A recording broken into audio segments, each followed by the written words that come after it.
எல்லாருக்கும் என்னுடைய மனமார்ந்த வாழ்த்துக்கள்.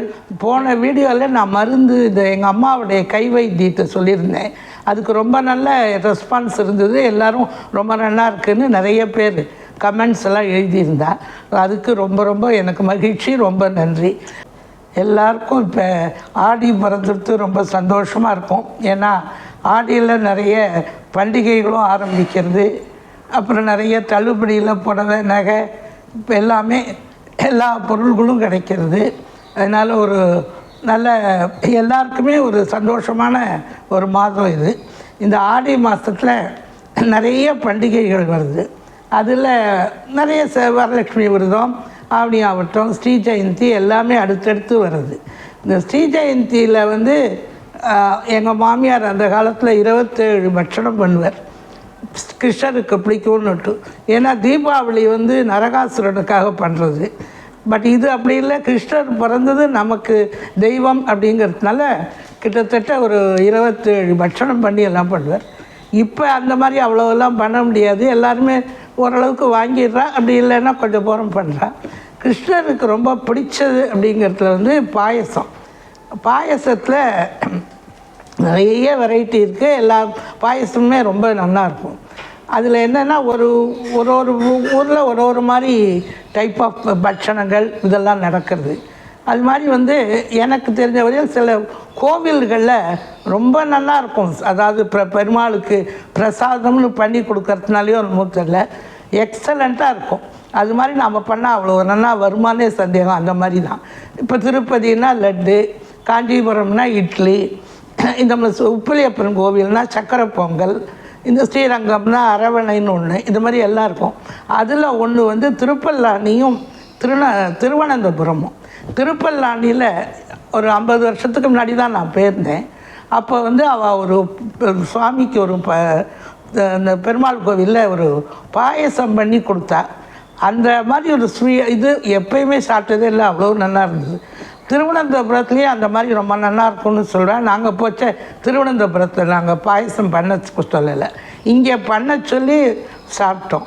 அப்புறம் அதை ரொம்ப நல்லா இருக்குங்கிறதுனால அதை எப்படி பண்ணுவா அப்படின்னுட்டு ஒருத்தரை விசாரிச்சுட்டேன்.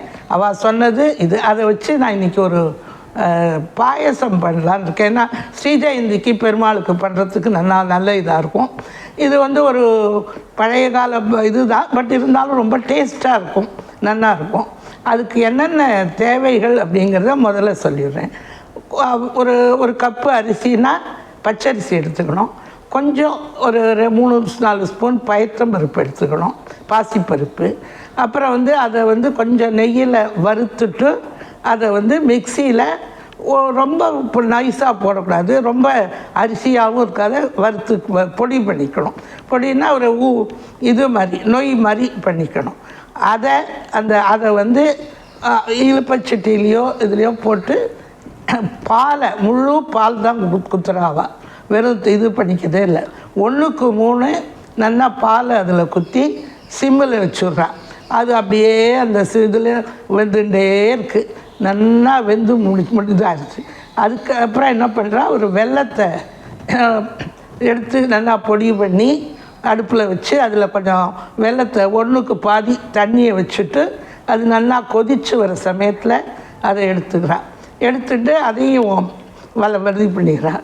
அப்புறம் ஒரு தேங்காய், ஒரு மூடியோ இதுவோ தேங்காயை நல்லா மிக்சியில் பாலாக எடுத்துட்டு அந்த பாலையும் இதில் வச்சுக்கிறான்.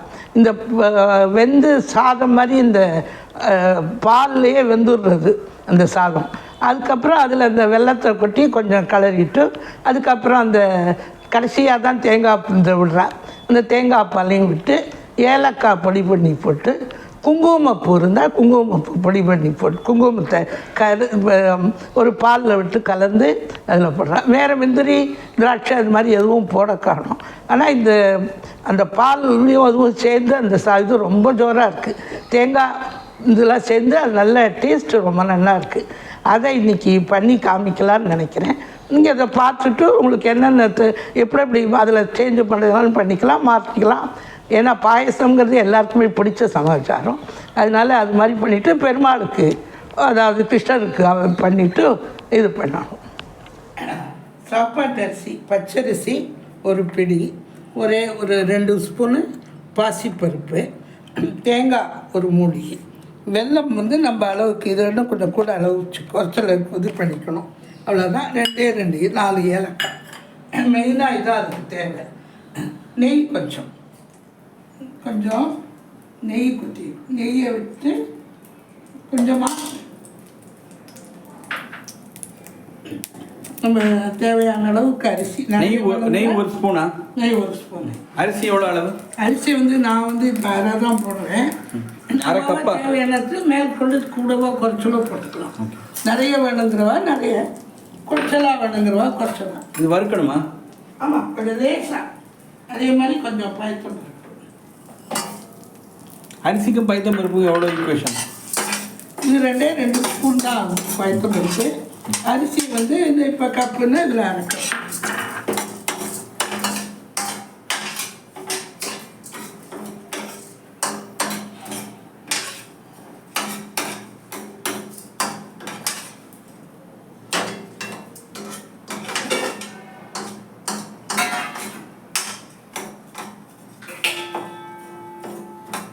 ரொம்ப வறுக்கணுங்கிறது இல்லை, கொஞ்சம் அது சூடு வந்துட்டுனா.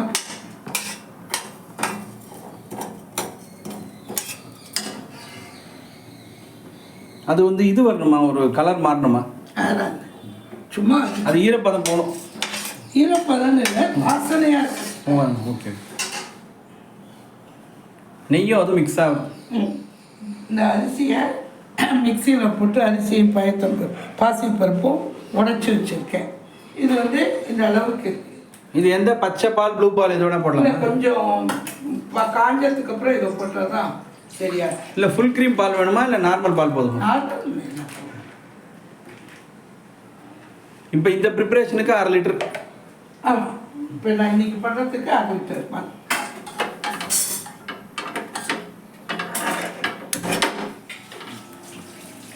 பால் பொங்க போகிறது.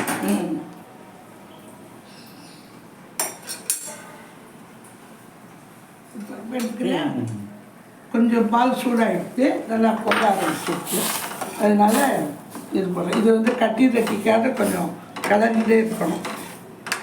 பாலும் ரொம்ப பொங்கி வழியக்கூடாது, அதனால சின்னது பண்ணிக்கலாம் அதை. அப்போ இந்த சிம்மிலேயே வேகணும் இல்லையா? இதில் சிம்மிலேயே வேகிறது ஒரு டைப்பு. இப்போல்லாம் அதெல்லாம் அந்த காலத்தில்.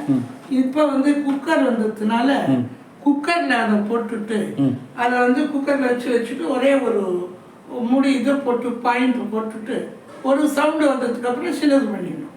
இல்லைன்னா பால் பொங்கி குக்கரில் கொட்டிடும். சரி, இப்போ அரிசி போடுறதுக்கு பதில் சாதமாக வடித்து அதை கூட நொய் அப்படின்னு வராது.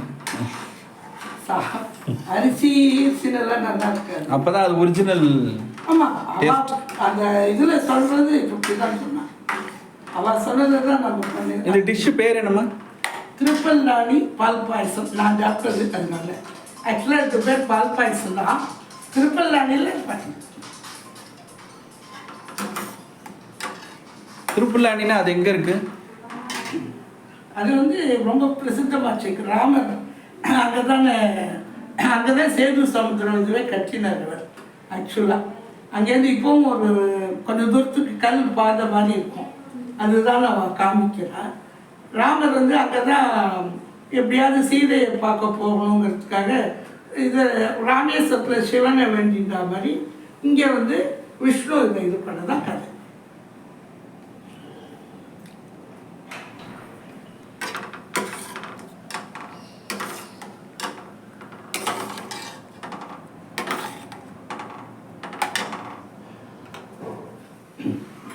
அந்த நாளில் அந்த இலுப்பச்சட்டிலேயே தான் அது சின்னது பண்ணி கொதிக்க வைப்பாள். குக்கரெல்லாம் கிடையாது. இப்போ வந்து குக்கர் வந்ததுனால இந்த ஒரு பாத்திரத்தில் போட்டு அதை உள்ளே வைக்கணும். இது வந்து பொங்கும், அதனால கொஞ்சம் பெரிய பாத்திரத்தில் அடியில் இருக்கும். நிறைய இருந்ததுன்னா பொங்கி எல்லாம் குக்கரில் கொட்டி போயிடும். அதனால தான் கொஞ்சம் பெரிய பாத்திரத்தை எடுத்திருக்கேன். இப்போ இதை வந்து ஒரு மூடி போட்டு இதை மூடி போடும். இது வந்து ஒரு கொஞ்சம் அந்த இது வந்த உடனே பாயிண்ட்டை போட்டு ஒரே ஒரு விசில் தான்.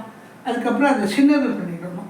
சின்னது பண்ணிவிட்டு கிட்டத்தட்ட ஒரு 1/2 மணி இருக்கணும். அப்போ தான் அதில் அது நல்லா வெந்துக்கும். அரிசி எடுத்த கப்பால் ஒரு கொஞ்சம் கூட, அரிசியை விட கொஞ்சம் கூட, அரிசி அளவு தான் கொஞ்சம் கூட வெல்லம் எடுத்துருக்கேன். இதுக்கு இந்த தேங்காய் பால் ரெண்டாவதாக முதல்ல எடுத்த பாலை வச்சுட்டு, இது முதல்ல எடுத்த பால், இது வந்து ரெண்டாவது எடுத்தது, ஒரு மூடி தேங்காய். இப்போ இந்த பாலை விட்டுட்டு முறுக்கப்பட விடலாம். ஒன்றும் இல்லை,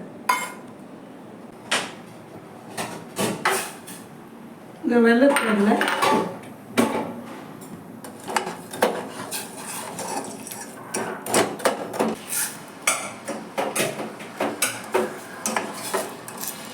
இது பாகா எடுக்கிற மாதிரியா இல்லை? பாகலாம் வரும். அது நல்லா அந்த வெள்ளம் கரைஞ்சி விடணும். அவ்வளோதான். அது சக்கரை பொங்கலாக இருந்தால் தான் பாகு வைக்கணும். இது வெறும் பாயசம் தான்.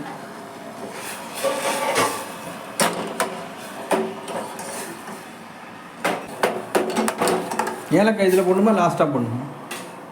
எப்படி நான் பண்ணலாம். இதில் அழுக்கு இல்லாததுக்காக வடிகட்டுறோம், வேற ஒன்றும் இல்லை. இதில்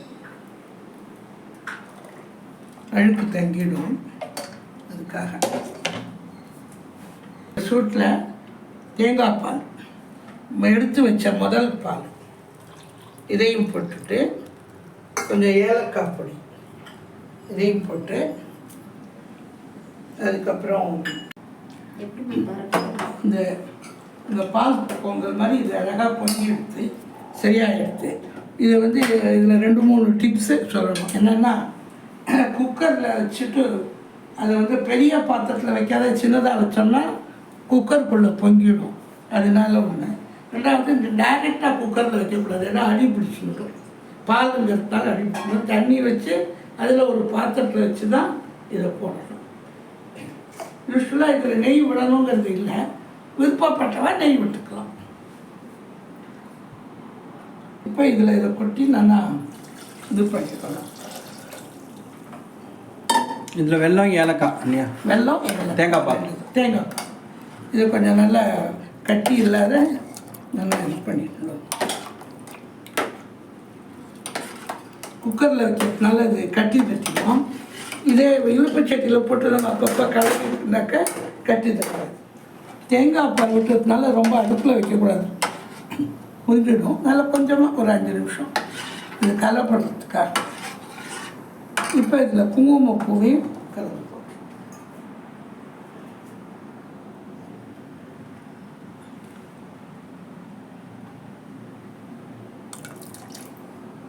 இவ்வளோதான் இதனுடைய இது. பட் ரொம்ப நல்ல டேஸ்ட்டாக நல்லாயிருக்கும். இப்போ பெருமாளுக்கு ரொம்ப உகந்தது. அந்த நாளில் வந்து விறகடுப்பு, இப்போவும் எல்லா கோவில்களையும் விறகடுப்பு தான். விறகடுப்பு அப்புறம் குக்கர் எல்லாம் கிடையாது. அதனால அவள் அந்த இழுப்பு சட்டியில் வச்சு அடுப்பை அப்பப்போ அட்ஜஸ்ட் பண்ணி போடுவாள். இன்னும் நெய் ஆட் பண்ணுமா? என்னது நெய் இன்னும் சேர்க்கணுமா? நெய் வந்து நான் அவள் சொல்லலை, நமக்கு வேணும்னா 2 ஸ்பூன் நெய் விட்டுக்கலாம். இது முந்திரி திராட்சை எல்லாம் அதெல்லாம் கிடையாது. போடணுன்னா போட்டுக்கலாமா? என்ன தெரியல, அவள் போடலை. அதான் இல்லை, நம்ம இஷ்டம் போடனா போட்டுக்கலாமா? அதான் அவள் நிறைய சேஞ்ச் பண்ணிக்கலாம், ஒன்றும் தப்பே இல்லை. பட் அவளுடைய இது இதான் மெத்தடு. அந்த கோவிலில் இதுதான் பண்ணுறேன்னு சொன்னான். அவள் முந்திரியெல்லாம் சேர்க்க காணும். டிஷ்ஷு பேர் என்ன சொன்னீங்க? எது பேர் டிஷ்ஷோட பேர்? திருப்பல்லாணி பால் பாயசம், அவ்வளோதான். பட் டைம் எடுக்கும், கொஞ்சம் பார்த்து பண்ணணும். 2-3 இது கொஞ்சம் பொறுமையாக எடுத்து பண்ணணும். ஆமாம், பொறுமையாகவும் பண்ணணும், கொஞ்சம் டைம் எடுக்கும்.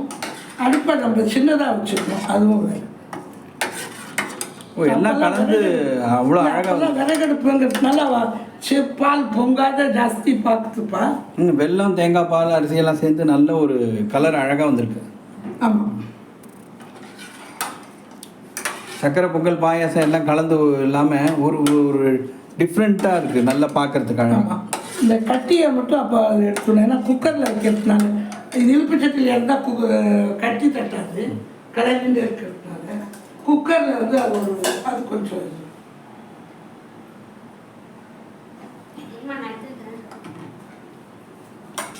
இதுதான் திருப்பல்லாணி பால் பாயசம் பெருமாள். எல்லோரும் இது ஸ்ரீஜெயந்திக்கு பண்ணி பெருமாளுக்கு பண்ணதுன்னா ரொம்ப விசேஷம். திருப்பல்லாணி பெருமாளை வச்சுட்டு இது பண்ணி பண்ணுறாங்க. எந்த பொருளாக இருந்தாலும் அதுவும் இனிப்பு இருந்தால் கண்டிப்பாக எங்கள் பெருமாளுக்கு பண்ணாத நாங்கள் யாருமே எடுத்துக்க மாட்டோம்.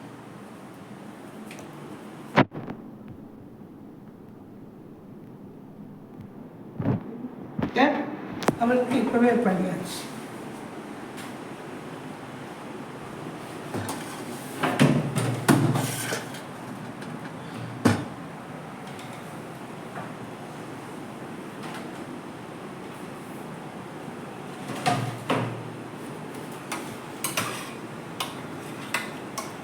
இது வந்து பால் பாயசம்னு தான், அது திருப்பல்லாணியில் பண்ணுறதுனால திருப்பல்லாணி பால் பாயசம்னு சொல்கிறோம்.